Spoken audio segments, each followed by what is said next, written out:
The discovery. In the vast expanse of the Andromeda Galaxy, nestled within the Celestial Veil Nebula, lay a planet shrouded in mystery. Aethoria, as it would come to be known, had remained hidden from the prying eyes of the galaxy's spacefaring races for millennia. Its unique atmospheric composition bent light around it, creating a natural cloaking device that had kept it safe from detection.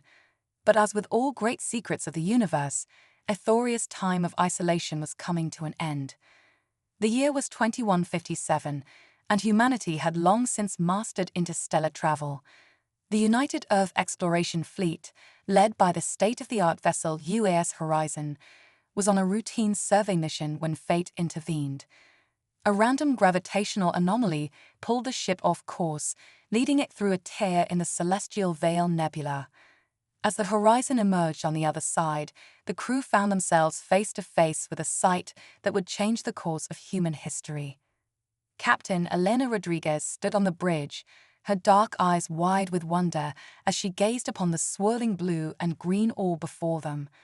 "My God," she whispered, her voice barely audible over the hum of the ship's systems. "It's beautiful." The planet's surface was a tapestry of vibrant colors, unlike anything they had ever seen. Vast oceans of deep azure were interspersed with landmasses covered in vegetation that seemed to glow with an inner light. The atmosphere sparkled with particles that danced in the light of the system's twin suns, creating an ethereal, shimmering effect. "Run a full-spectrum analysis," Elena ordered, snapping out of her reverie. "I want to know everything about this planet yesterday." As the crew scrambled to obey, Elena couldn't shake the feeling that they were on the brink of something monumental. Her years of experience had taught her to trust her instincts, and right now, they were screaming that this discovery would change everything. The results of the analysis came in faster than expected, and they were nothing short of astounding. The planet was not only habitable but teeming with life. Its atmosphere was breathable, with oxygen levels slightly higher than Earth's. The gravitational pull was 0.9 g, making it comfortable for human physiology. But it was the energy readings that truly baffled the scientists on board. Dr. Yuki Tanaka, the ship's lead xenobiologist, approached Elena with a look of barely contained excitement. "Captain, you need to see this," she said, her voice trembling with awe. She handed over a datapad, its screen filled with complex graphs and readings. Elena frowned as she tried to make sense of the information. "What am I looking at, Doctor?" "It's the planet's energy signature," Yuki explained. It's like nothing we've ever encountered before. The entire planet seems to be generating some kind of bioelectric field. It's as if the planet itself is alive." The implications of this discovery were staggering. If they could understand and harness this energy, it could revolutionize human technology, solve the energy crisis that had plagued Earth for centuries, and propel humanity into a new age of exploration and advancement.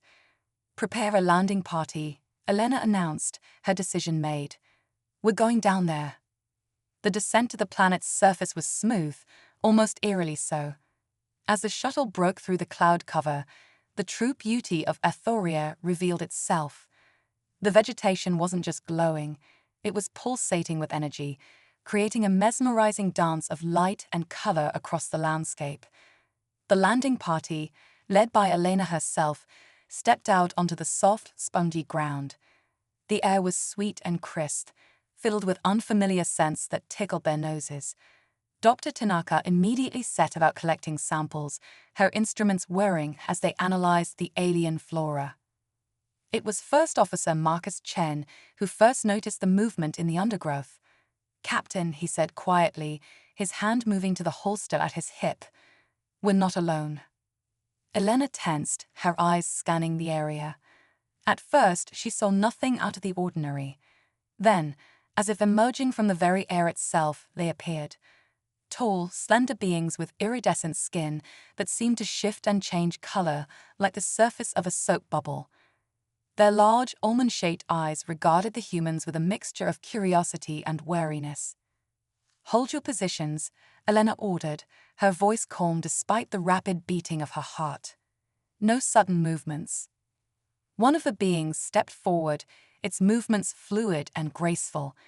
It raised a hand, palm outward, in what Elena hoped was a universal gesture of peace. She mirrored the action, taking a cautious step forward. "We come in peace," she said, knowing full well that the beings probably couldn't understand her words. "We mean you no harm." To her surprise, the being tilted its head, as if listening intently. Then, to the shock of everyone present, it spoke. "Welcome," it said, the words sounding strange and musical in its alien voice. "We are the Ethorians. We have been waiting for you." The revelation that the Ethorians could communicate in English stunned the human party into silence. It was Dr. Tanaka who finally found her voice. "How is this possible?" she asked, her scientific curiosity overriding her shock. The Ethorians' skin rippled with patterns of light, which Elena realized might be their equivalent of facial expressions. "We have been observing your transmissions for many of your years," it explained. "We have learned much about your species. We are curious." Elena's mind raced with the implications of this statement. If the Ethorians had been monitoring human communications, they likely knew far more about humanity than humanity knew about them. It was a strategically uncomfortable position to be in. "We are explorers," Elena said carefully. "We seek knowledge and understanding of the universe and its inhabitants. We would be honored to learn more about you and your world." The Ethorian seemed to consider this for a moment, its skin shifting through a spectrum of colors. "Come," it said finally, "we will show you." As they followed the Ethorians deeper into the lush forest, Elena couldn't shake the feeling that they were walking into something far bigger than a simple first contact scenario. The energy of the planet seemed to pulse around them, growing stronger with each step. They emerged into a clearing dominated by an enormous tree, its trunk wider than a house and its branches reaching impossibly high into the sky. The tree glowed with the same bioluminescent energy they had observed throughout the planet, but here it was concentrated, intense. "This is the heart," the Ethorian explained. "It is the source of all life on Ethoria. It is us." As Elena and her team stared in awe at the magnificent tree, they failed to notice the growing tension in their Ethorian guides. It wasn't until Marcus let out a shout of surprise that Elena realized something was terribly wrong. One of the other Ethorians had grabbed Dr. Tanaka's sample case, its skin flashing angry red and orange patterns. "You take," it accused, its grasp of English apparently not as refined as their guides. "You steal our life." Elena raised her hands placatingly. "There's been a misunderstanding," she began, but her words were drowned out by a sudden deafening hum. The heart tree pulsed with blinding light, and Elena felt a wave of energy wash over her, making her skin tingle and her hair stand on end. In that moment, as chaos erupted around them, Elena Rodriguez realized that their simple exploration mission had just become far more complicated. They had stumbled upon a power beyond their understanding, and a species that viewed that power as sacred. The line between peaceful contact and interstellar incident suddenly seemed razor-thin. As the light from the heart tree intensified and the Ethorians closed in around them, Elena made a silent vow. She would find a way to bridge this gap, to turn this moment of conflict into an opportunity for understanding. The fate of two species might very well depend on it. The first contact with Ethoria had begun, and nothing would ever be the same again. The Alliance. The days following the incident at the heart tree were tense, filled with cautious negotiations and cultural misunderstandings. Captain Elena Rodriguez found herself in the challenging position of trying to mend fences while also protecting her crew and the interests of humanity. The Ethorians, for their part, seemed torn between curiosity about the humans and deep-seated fear of the potential threat they represented. It was during one of these delicate meetings that everything changed. Elena sat across from Zara, the Ethorian who had first welcomed them to the planet. The alien's skin rippled with patterns of blue and green, which Elena had come to associate with thoughtfulness and concern. "We have always known that we were not alone in the universe," Zara said, her voice carrying a melodic quality that still fascinated Elena. "But we never imagined the first contact would be so complicated. Elena nodded, a wry smile on her face. I think that's something our species have in common. We've always dreamed of meeting alien life, but the reality is far more complex than our stories prepared us for. As they talked, Elena began to see the Ithorians in a new light.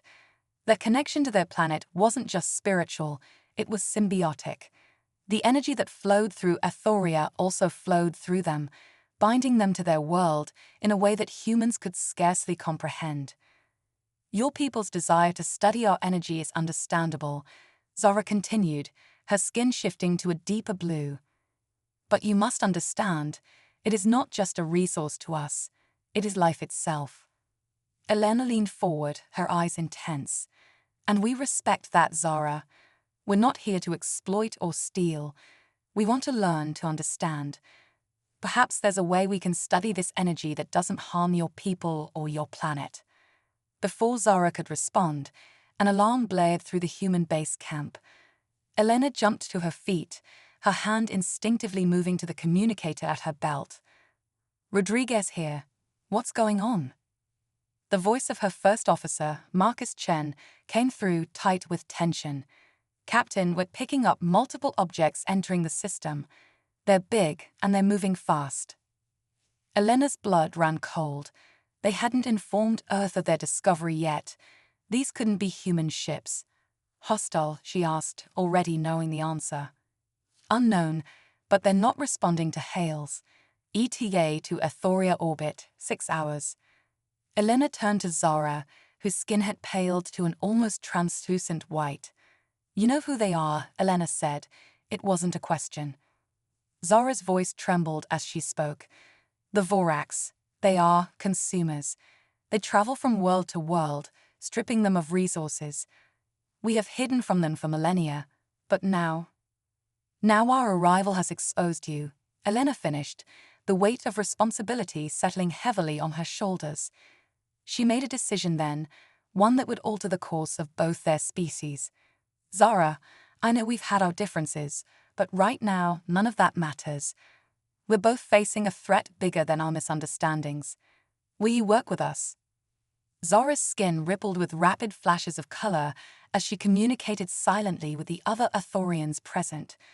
After what felt like an eternity, she turned back to Elena. Yes, for the sake of our world, we will join with you. The next few hours were a flurry of activity.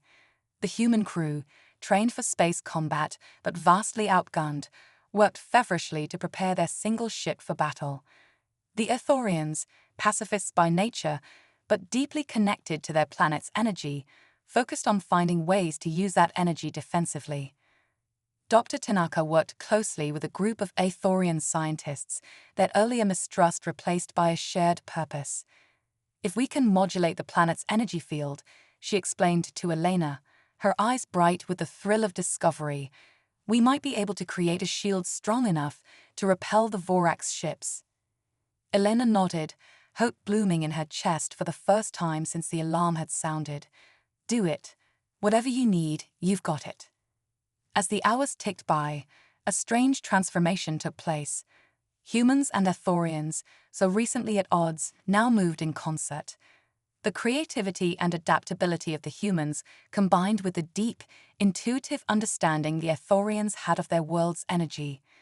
It was a synergy neither species had anticipated, but one that might just save them all. With less than an hour to go before the Vorax arrived, Elena stood at the heart of their makeshift command center. Screens showed the approaching fleet, a swarm of dark, angular ships that seemed to devour the very light around them. Beside her, Zara's skin pulsed with determination. Your people have shown great courage, Zara said softly. We had misjudged you. Elena smiled grimly. We're far from perfect, Zara. But when our backs are against the wall, humans have a way of rising to the occasion. A shout from one of the human technicians drew their attention. Captain, we're detecting a massive energy buildup from the planet's core. On the main view screen, they watched in awe as a shimmering dome of energy began to form around Ithoria. It was beautiful, a swirling aurora of blues and greens that enveloped the entire planet. The shield, Zara breathed. It's working. But their elation was short-lived. As the Vorax fleet entered the system, the lead ships opened fire. Beams of sickly green energy lanced out, striking the shield. The entire planet seemed to shudder. Shield integrity at 80% and dropping, Marcus reported, his voice tense. Whatever weapons they're using, they're incredibly powerful. Elena's mind raced. The shield might buy them time, but it wouldn't hold forever. They needed a way to fight back, to drive the Vorax away for good. Her eyes fell on the redouts from the planet's core, and an idea began to form. "Zara," she said urgently, "you said the planet's energy is life itself. Is there a way to project that energy outward, to use it not just as a shield, but as a weapon?" Zara's skin flickered with rapid patterns, her equivalent of a furrowed brow. "It has never been done. The energy is for creation, for life. To use it to destroy." "I know it goes against everything you believe," Elena pressed, "but right now, it might be our only chance. If we don't stop the Vorax here, they'll keep coming. They'll strip your world bare, and then move on to the next." For a long moment, Zara was silent, her skin a turbulent mix of colors. Then slowly she nodded. "We will try, but we will need your help. Your minds work differently from ours. Perhaps together we can find a way." What followed was a race against time. As the Vorax hammered relentlessly at the shield, humans and Athorians worked in perfect harmony.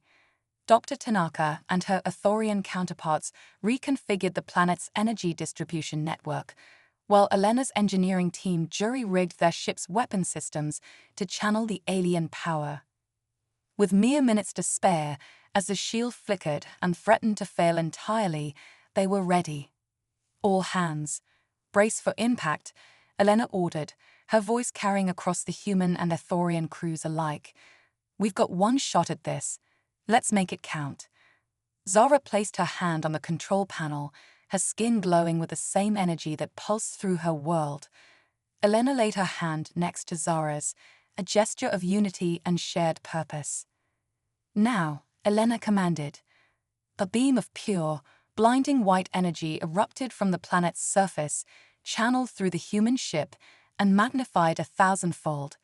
It struck the Vorax fleet head-on, enveloping the alien ships in a cocoon of life-giving power. For a moment, nothing seemed to happen. Then, one by one, the Vorax ships began to change. Their dark, angular forms softened, organic shapes growing and spreading across their hulls. In a matter of minutes, the entire fleet had been transformed into a garden of metal and light, floating harmlessly in space. Cheers erupted from both humans and Athorians as they realized what had happened. The energy of life itself had not destroyed the Vorax ships, but had instead remade them, turning weapons of destruction into cosmic works of art. As the celebration raged around them, Elena turned to Zara, awe in her eyes. "I've never seen anything like that in my life," she said softly. Zara's skin glowed with a warm, golden light. "Nor have I. It seems that when our species work together, truly remarkable things are possible." Elena nodded, a smile spreading across her face. "I couldn't agree more, and something tells me this is just the beginning." As they gazed out at the transformed Vorax fleet, now a testament to the power of cooperation and the indomitable spirit of life itself, both Elena and Zara knew that a new chapter in the history of both their species had just begun. The alliance forged in crisis would grow into something beautiful and enduring, a bridge between two worlds that would change the face of the galaxy forever. "See, all hands, brace for impact," Elena ordered, her voice carrying across the human and Athorian crews alike. "We've got one shot at this. Let's make it count." Zara placed her hand on the control panel, her skin glowing with the same energy that pulsed through her world. Elena laid her hand next to Zara's, a gesture of unity and shared purpose. "Now," Elena commanded. A beam of pure, blinding white energy erupted from the planet's surface, channeled through the human ship, and magnified 1,000-fold. It struck the Vorax fleet head-on, enveloping the alien ships in a cocoon of life-giving power. For a moment, nothing seemed to happen. Then, one by one, the Vorax ships began to change. Their dark, angular forms softened, organic shapes growing and spreading across their hulls. In a matter of minutes, the entire fleet had been transformed into a garden of metal and light, floating harmlessly in space. Cheers erupted from both humans and Ithorians as they realized what had happened. The energy of life itself had not destroyed the Vorax ships, but had instead remade them, turning weapons of destruction into cosmic works of art. As the celebration raged around them, Elena turned to Zara, awe in her eyes. "I've never seen anything like that in my life," she said softly. Zara's skin glowed with a warm, golden light.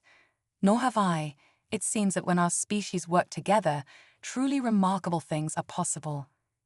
Elena nodded, a smile spreading across her face. "I couldn't agree more. And something tells me this is just the beginning." As they gazed out at the transformed Vorax fleet, now a testament to the power of cooperation and the indomitable spirit of life itself, both Elena and Zara knew that a new chapter in the history of both their species had just begun.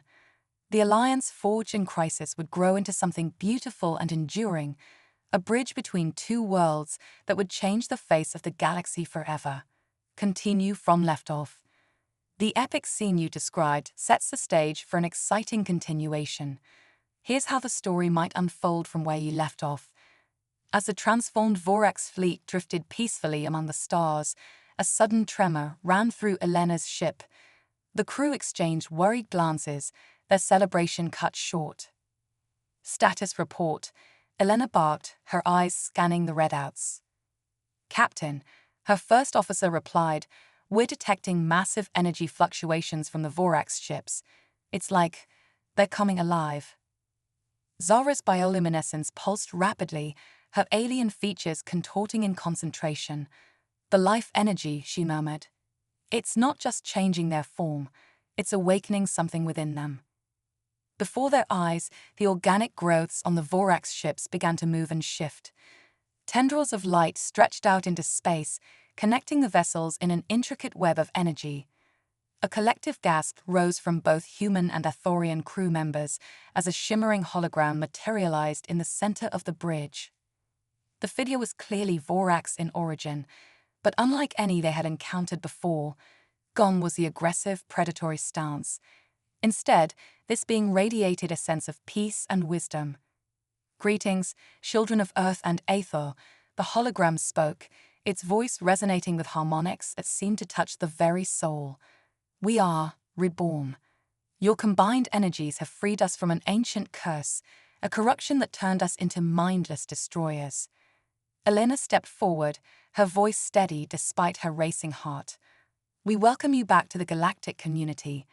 But I must ask, what happens now?"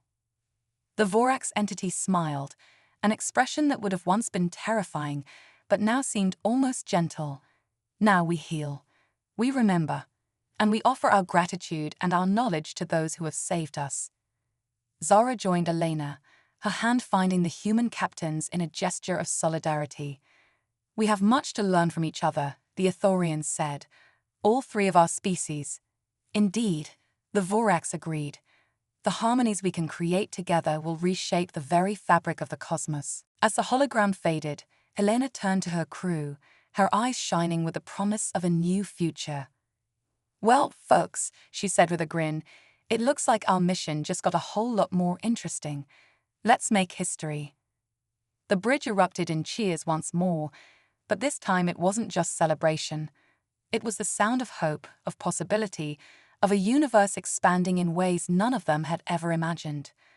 As human, Ithorian, and newly awakened Vorax ships aligned themselves to the journey ahead, the stars themselves seemed to shine a little brighter, welcoming the dawn of a new era of cooperation and discovery.